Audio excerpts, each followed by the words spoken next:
Hello everyone, welcome back to my channel, the place where we talk all things records.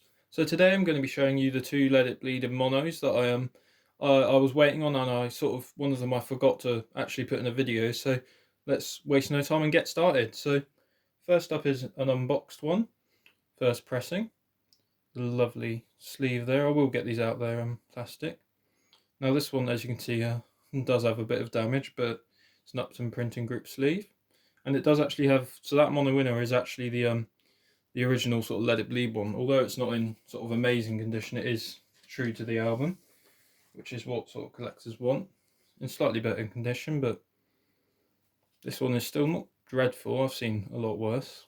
So hopefully that might focus in, but that's, as I've mentioned as well in other videos, that is easily the most common sort of Let It Bleed sleeve you'll see. Now I would get the mono winner out, but it's quite sort of tough and fragile, but I will get the record out because the seller was very generous and put an anti-static sleeve in there, sorry. So it's unboxed, as you can see there. Get the record out. It plays okay, it's quite noisy. I did clean it and there's still quite a lot of noise, so unfortunately I don't think it's going to get much better, but it's still an okay reference run. As you can see, it's probably had some like tape there and something. Hopefully that focuses in. And then that's the side with the tape. And some of you might be wondering why, and I think it's because of the automatic changes. Sometimes people would put tape to stop them slipping and that sort of thing. Now this is a 2A 1A pressing, or matrix rather.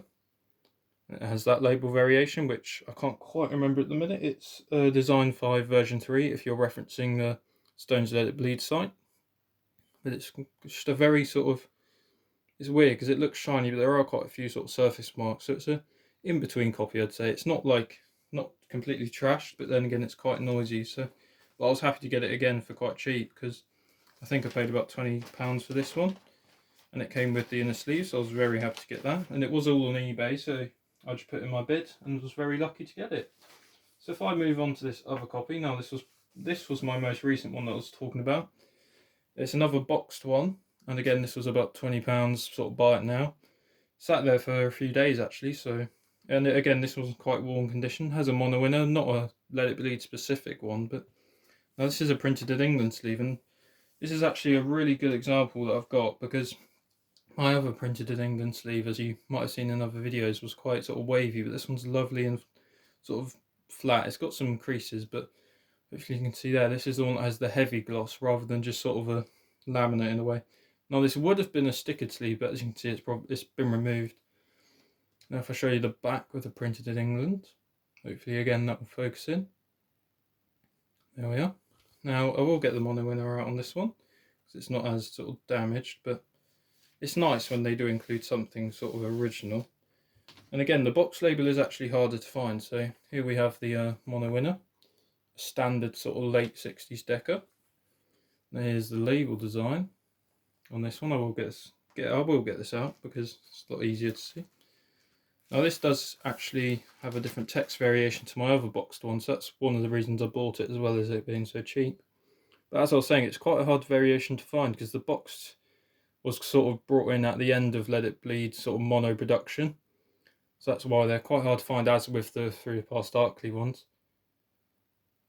As I said, the only difference is the sort of Times New Roman font and that sort of thing. Now this one is a 2A, so it's nice to have those matrices as well, because my other boxed one is different. So it's a cool variation to add, definitely. So I definitely recommend picking these up if you see them cheap.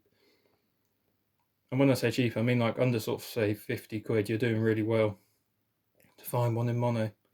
The most I paid was that sort of other one I did that was quite clean, that was like £70, and that's sort of the most I paid just because that was better condition. But either way, it's a great sort of collector's piece and investment really, because people do buy them like me, because it's just such a cool sort of pressing to own.